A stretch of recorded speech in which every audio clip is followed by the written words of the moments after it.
So guys, nandito tayo sa Minjula. Ngayong araw ay May 1, Labor Day. So ini-expect ang pagdating ng mga ralyesta ngayong araw. Kung nakita nyo, may naka-barricade na concrete barrier at saka yung barbed wire. Sa kabila niyan ay ating mga kapulisan. So sa ngayon, itong bahagi ng Minjula ay nakasara para hindi for safety, no? Sabihin natin na para sa safety ng mga commuters at mga sasakyan. So hanggang Loyola Street po ang sarado. So pwede kayong lumiko diyan. So ang assembly point ng mga ralyesta ay sa Espanya, sa Welcome Rotunda, at magmamarchan sila papunta dito. So naka-ready naman ang ating mga kapulisan sa anumang oras na darating ang mga ralyesta dito. Ang ating mga kapulisan ay nag-ready na rin guys, oh. Yan, naghanda na rin yung ating mga kapulisan.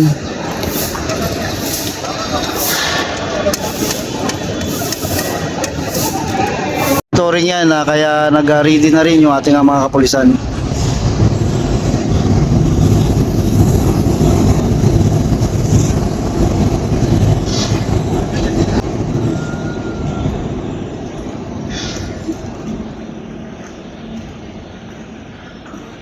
Yung mga ganda, no, posisyon.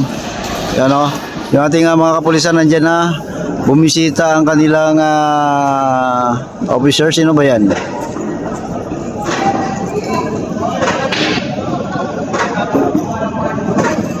So yan na guys, oh.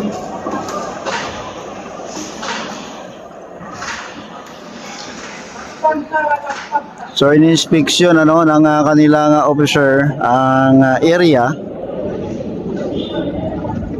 Tayo pre. Tirahin yan pre. Pinagturo wala naglagay kahit sa mga kasi kanina daw mga madaling araw mayroon akong kaibigan na bumibiyahe kasi yun ng Grab. Nakita raw niya truck daw na pulis ang pumapasok dito sa Manila. So baka ito na yun sila. So in-inspection ng kanilang officers ang concrete barrier and barbed wire, no, na inanda yung ating mga kapulisan sa likod ay yun na, naka ready na rin, hawak-hawak na ang kanilang kalasag. Sino yung pulis? Hindi ko kilala pre. Kilala? Kilala ko lang kasi si Rimulyan. Kilala ko yung reporter, si Jimmy. Lubungin na lang. Ganun din siya. Di ba ako kitang-kita dito sa ating kinaroroonan ang mga pulis, no, sa likod ng barrier na yan, concrete barrier at saka barbed wire, no, So sa kabila ganon din guys, kabilaan po yan.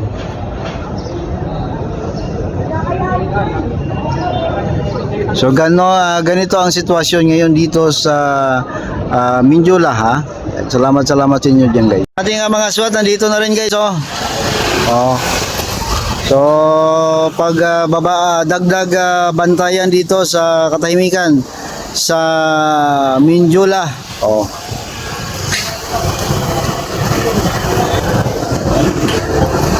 naka full battle gear ang mga yan.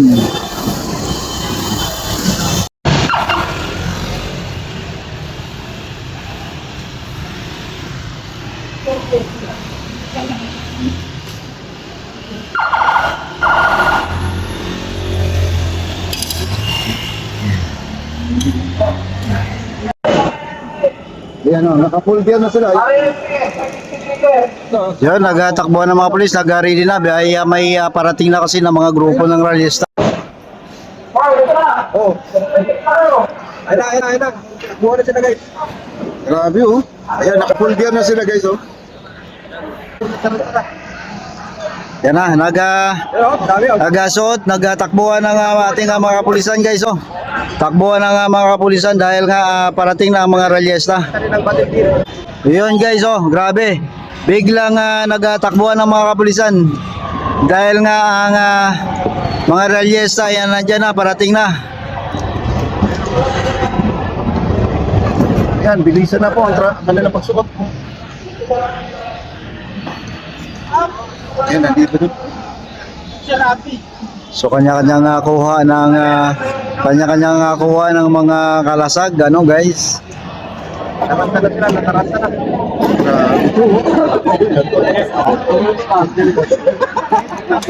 Ano sila guys, na kanya-kanya na po ng suot ng kanilang mga ano nila, battle gear, no?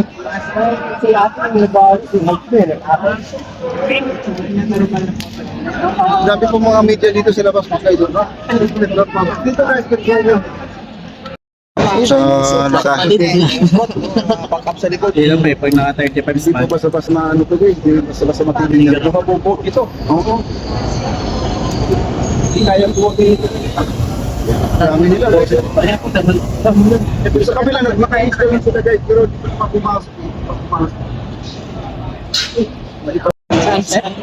Mas marami pala, mas marami ang pulis kasi sa mga Malamang baka marami. kasi marami. Ay, marami lang ang Grabe no.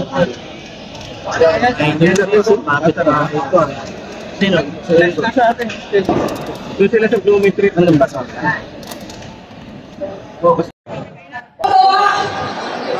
Wala na po ang ginagawa ng problema sa Interlis. Ang lamay sa kagustuhan ng US na sa kupit ng nagtumima ang estado para sa karapatan, kapakanan ng mamamayan dahil sunod-sunuran na lang ito sa dikta ng US.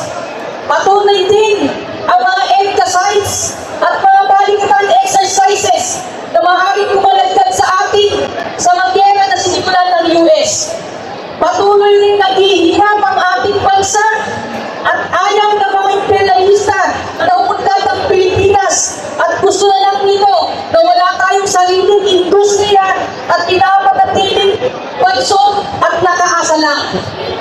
Nasabuhan natin ngayong krisis na hindi makatawang binagawang aksyon ito ng gobyerno Bongbong Marcos dahil sa kawalang aksyon nito sa kinakaharap nating pagtaas ng mga bilihin at mga bayarin.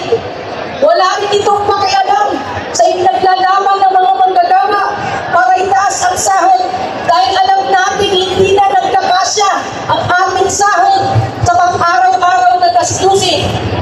Ayaw din ang tanggalin ang VAT at excise tax dahil dito sila nakakakulimbang. Lantad na lantad ang korupsyon sa gobyerno mula sa aming buwis at hanggang sa ngayon, hindi pa rin napapanagot ang mga sangkot at hindi pa rin ibinabalik ang pinong-pinong piso na kinurakan mula sa ating pondo. Dahil nagkakurakot sa budget para sa flood control project na maraming kabahayan ang binaha, maraming kabuhayan ang nawala at buhay na nagbuwis. Nawalan din ng kabuhayan ang mga manggagawang magsasaka dahil sa farm-to-market road na proyekto na wala namang nangyari. Malinaw na hindi para sa atin ang gobyerno ito at hindi nagsisilbi para sa mamamayan. Lalo na ngayon, kumakaharap tayo sa krisis. Pinipili lang ito ang binibigay ng pondo gaya ng malaking budget na nilaga sa AFP at PNP para supilin ang karapatan ng mga mamamayang lumalaban imbis na ilaan sa serbisyo publiko. Kaya walang aasahan kundi ang ating pagkakaisa at mga sama-samang pagkilos. Pinatunayan ng karanasan ng mga manggagawa ng Nexperia at Kowloon. Sa tanging sama-samang pagkilos ay mapagtatanggungmayan ang welga. Kaya ang welga, ang sagot ng manggagawa sa krisis, pag-welga. Wapasan ang gera, hindi bilang pagiging sunuran ng Estado sa US, pag-ipaka para sa tunay na pagbabago at para sa gobyerno tunay na magsisilbi sa mga mayang Pilipino. Mabuhay ang uling panggagawa! Mabuhay! Welga!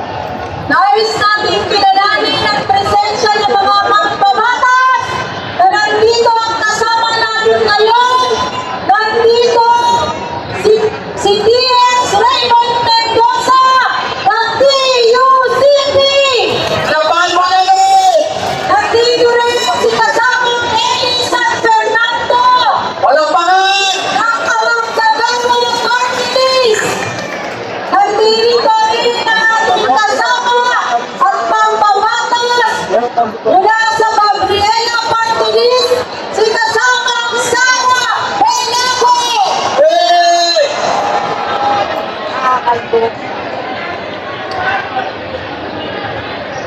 Uy,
nandito rin ang ating kongresista mula sa Ambalan, si kasamang Chen Junko. Nandito rin ang ating kasama ng Babatos mula sa Makabayan, si kasamang Antonio Nicho. Nandito rin ang ating kasama ng Babatos mula sa Kabataan English.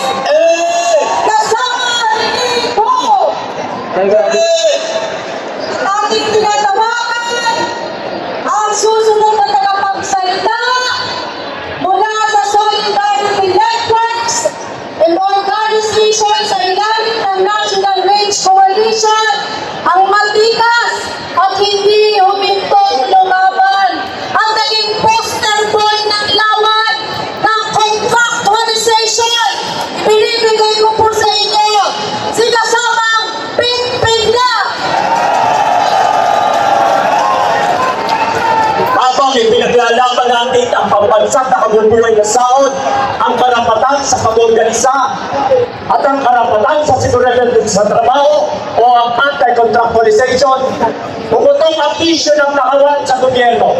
Inakaskas sa mukha natin ang korupsyon araw-araw sa social media. Ang anak ni Santico at kanyang pamangkin kumain isang kainan, 759,000 na malaga.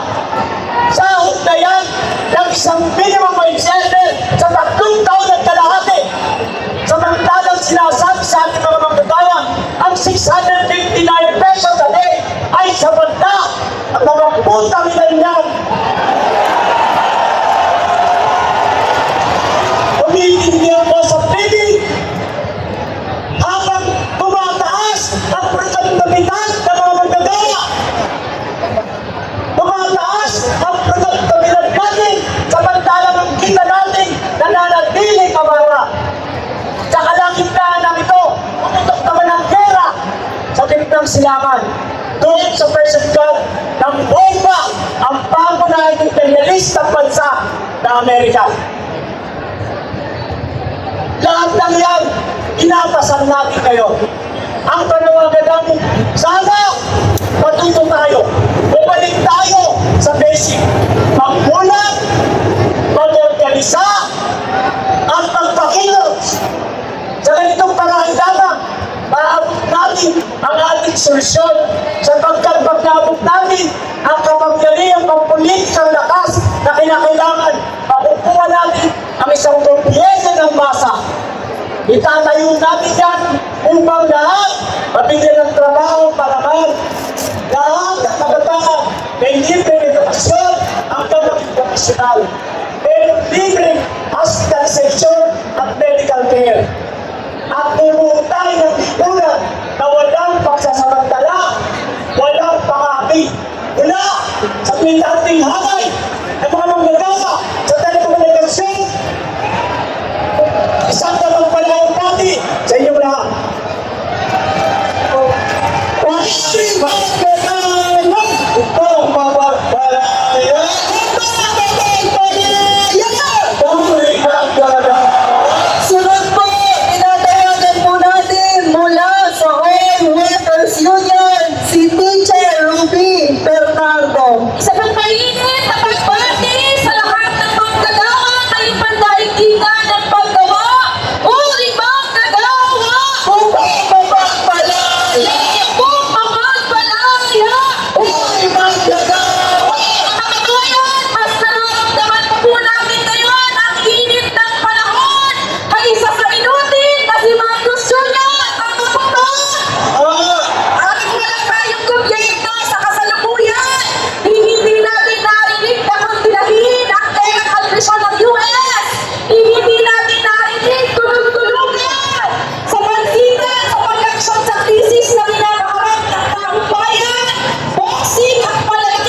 kasama, ang susunod na tagapagsalita ay mula sa Labor Consultative Assembly.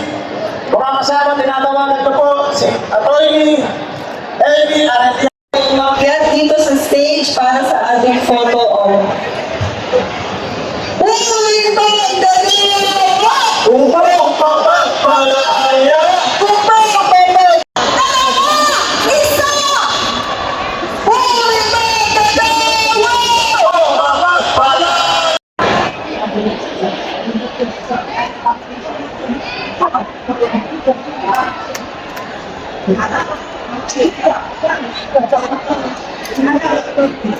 Grabe bumaha ng tao dito guys sa Mindula.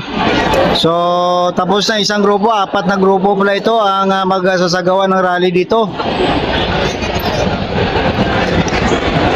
Naman sa kabila, ito naman ang sitwasyon dito guys. Oh. Dominic Dilaw, yung project ko, pwede yung pakita na po dito. Brother Nolan, Grabe, parang puro ulo lang ang makikita natin na parang tawag dito, dagat no ng mga tao.